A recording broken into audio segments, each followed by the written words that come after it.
It's been a long time since I've done an update on this. It's been like 3 or 4 months, so I do apologize for anybody that's been following this build. Just been busy with a whole lot of things. Parents moved to town. I renovated an entire house for them, so that took up a lot of time. Brother moved to town, him and his family as well. Grandma, like pretty much the whole family moved to town. So been doing a lot of stuff for them. Just holidays just passed. I mean, still it's not quite New Year's yet. It's December 29th. So Christmas is over, and it's gonna be time to start putting some real work back into this thing. Not to say I haven't done anything, so kind of give just a quick update of what's going on here. So as you can see, the garage is kind of it's been reconfigured a little bit. There's a parking space back here that didn't used to exist. Of course, this car was there. I'll show you what that's all about here in a second. Up here, what we've got, one of the big things I've been working on is coating these panels. So these are all the aluminum panels that make up the basically just the chassis of the car. So it's a steel frame, so tubular, both square and round tube, and then these aluminum panels, they rivet and glue to the frame. So this is a panel here, panel there, it's just kind of hanging out. This is what they look like before, so just normal like 6061 .040 aluminum panel. Most of them, there's a couple that are thicker, and I have been coating them with this stuff, heat shield products. It's called DB Skin. It's sprayable. I've been rolling it on covers. You're supposed to put on about 1/16 of an inch thick. Goes on glue, it says. When dry it turns black, so obviously this stuff's all black because it's been dry for a while. Works really well. I just little 3 or 4 inch roller, roll it on, and that's it. So this side, obviously this side's done, and then this side is ready to be done. It's not completely waterproof, so any panels that are potentially exposed to moisture are going to be coated, or have been, or will be coated in this. It's just a 2K clear matte clear coat. It's kind of an automotive grade clear. It's actually a 2-part, so you take that red thing at the top, jam it in the bottom, and then shake. When you jam that in the bottom, it opens a second deal inside here, and then that mixes. It's only good for about 24 hours once you do that, so you kind of got to work with it pretty quickly. So again, any of these panels that are exposed to moisture have been clear coated, at least 1 coat so far, and then I do intend on going back and clearing it all again. So panels, kind of show a couple. I've got some of the driver's area, both the floor and the tunnel here. They're riveted, and then it's also glued with a seam sealer from 3M in place. That way there's no chance of like water leakage, rattle, or anything like that. So that's another reason I'm doing the coating on these panels. It keeps them from rattling, because it does add a little bit of mass to it without adding a whole lot of weight. As you can see here, so this is the pair of master cylinders. Got a Willwood brake pedal down here. It's kind of hard to see right this second. It's not a whole lot of light in here. It's nighttime. But anyways, so Willwood brake pedal, twin masters, one for the front brakes, one for the rear, and proportioning will be handled up here on the pedal itself. Just to the side of it, we've got a Tesla throttle pedal, we'll call it. So there's the pigtail sticking out of it, and the throttle pedal is mounted down there. So it's in its final home. Other things that have been happening recently, I've got some of the cooling system done. So we've got these big braided hoses. They come to these T's. The T's go to one side of each battery. So it starts, not really starts here, there's going to be one up front eventually, but here you can see it starts there and then tees and comes down. And we've got another one here that goes to that battery, and then another one here that goes to this battery. And then I've stopped because there are going to be 3 batteries across the back here, and then 2 other small ones back here just after the motor. They're not in place yet because the motor needs to be mounted. So the motor is in place. A couple things kind of point out. So these are some of the modifications I've made to this motor to allow for the oil pump to work properly.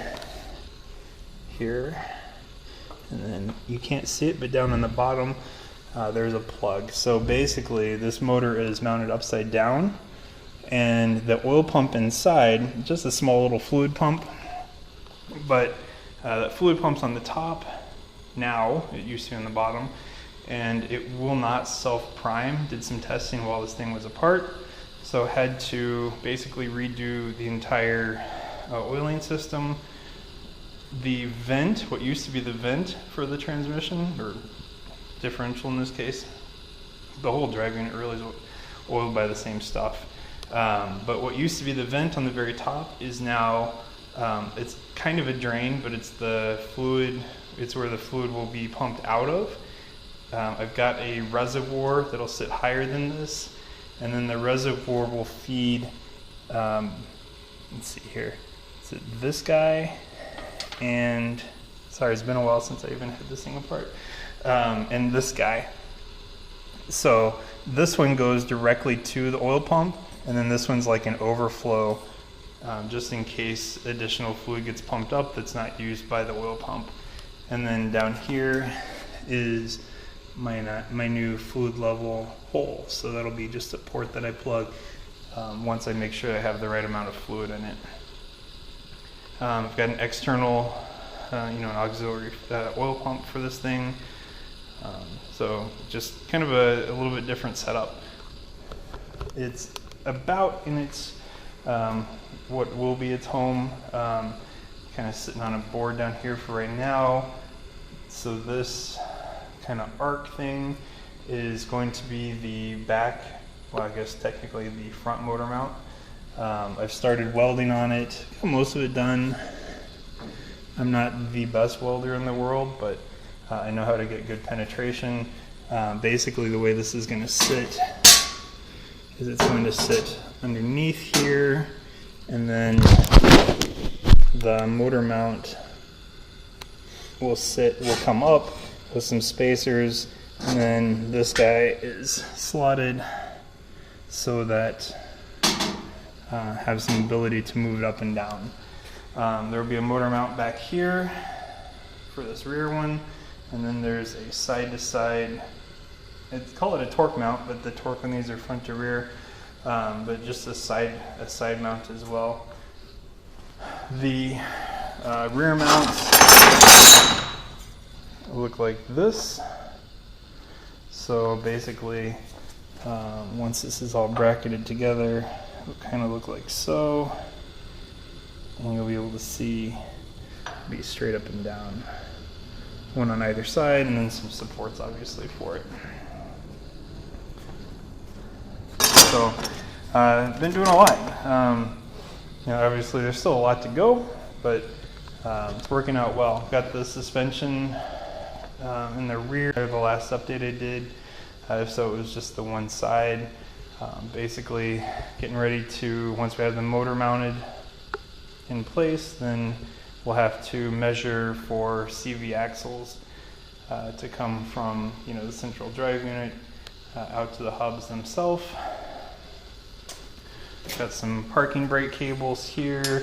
Those will be run up there. Obviously there will be a parking brake on the right hand side of the tunnel. And yeah, so that's where we're at right this second. A few other things, I guess. So this is the Corvette steering column. It's kind of been disassembled and stripped for the most part. Still working on a little bit more. I've got a tool to pull these pins out. Once I pull the pins out, I really actually don't know what happens after that, but in the Factory 5 manual, it says that they have to be pulled and then they do something with it and then they get put back into place. Like I've modified the steering shaft here, and then Factory 5 supplied this nice long steering shaft itself. I did get the set up so that this is the steering wheel will move in and out as telescoping, just for comfort sake. I don't know if it's going to be a huge deal or not, but it wasn't an expensive option, so I decided to do that. So yeah, so that's kind of the update. Not a whole lot, obviously. So I've been really busy with a whole lot of kind of personal and family things going on. But yeah, so here we are. It's kind of a mess a little bit right this second, just because I was in the process of working on it, and just got to a stopping point and said, hey, I need to do a video because it's been a long time since I've done an update on this. Oh, one other thing, I don't know if we talked about this in my last update either. Down here, so we've got this battery that's kind of in a weird spot in the center console basically of the car. And then just to the left of the passenger footwell is the evaporator box. So all the AC controls, vents and everything. So that's all mounted in place. I went out and bought a AC hose crimper because I'll need to make my own hoses for the thing. The way that Factory 5 intended this was that you would use the AC compressor attached to the LS motor that should be back here, but clearly that's not a thing. So gonna have to redo all the hoses and everything. I do have a high voltage AC compressor here. So this guy takes up to 400 volts, which is perfect because that's what the battery pack kind of maxes out at. And then it uses just a conventional 12 volt trigger to turn it on and off. So really just like supplying power and ground to a clutch on a normal AC compressor. Couple other things, I guess, while I'm over here. This is the differential that came out of the Tesla rear-wheel drive unit. Got some contactors there. The windshield wiper motor out of the Corvette. So that's one of the next steps to do, aside from the obvious finishing up wiring, cooling system, and that sort of thing. Yeah, so I think that's it for the update on that car. And then in the meantime, I've got a new position at work. I used to have a company car. They took that away, even though I got a promotion, so they paid me a little bit more money. But what that meant is I had to buy a new daily driver. So I've got like a Lexus SUV, but I didn't want to drive that to and from work. My new position, it's about a 75 mile round trip. So I decided, since I've been doing a whole bunch of electric car stuff with the Factory 5 GTM, that I bit the bullet and bought a slightly used, had 6,000 miles on when I bought it, Tesla Model 3 Performance. So this guy's been taking up a little bit of my time lately too. Nothing crazy, just kind of cleaning it up, making sure it's the way I want it to look. This is my new daily driver. So a whole lot of fun. My personal best is 0 to 60 in 3.1 seconds with this guy. So it kind of hauls butt, especially for you know, a daily driven street car. It's a whole lot of fun.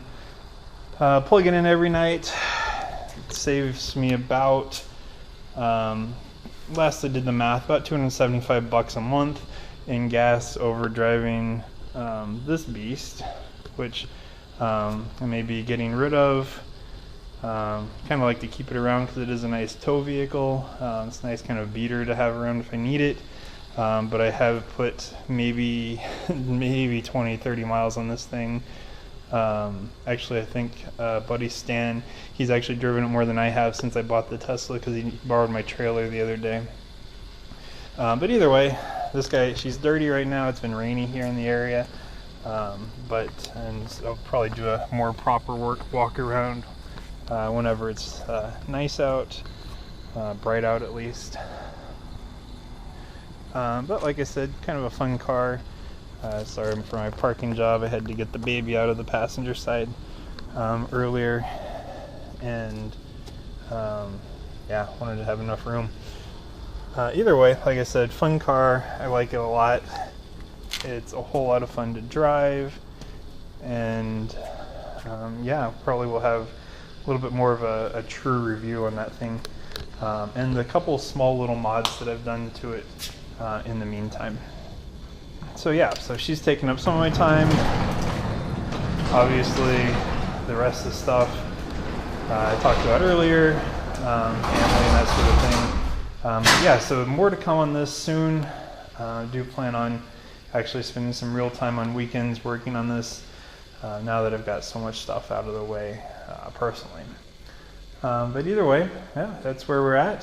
If you have any questions, comments, or anything, make sure to leave a message or send me a message below. And as usual, if you like the content, you know, like and subscribe, and share with your friends. In the meantime, thanks for watching.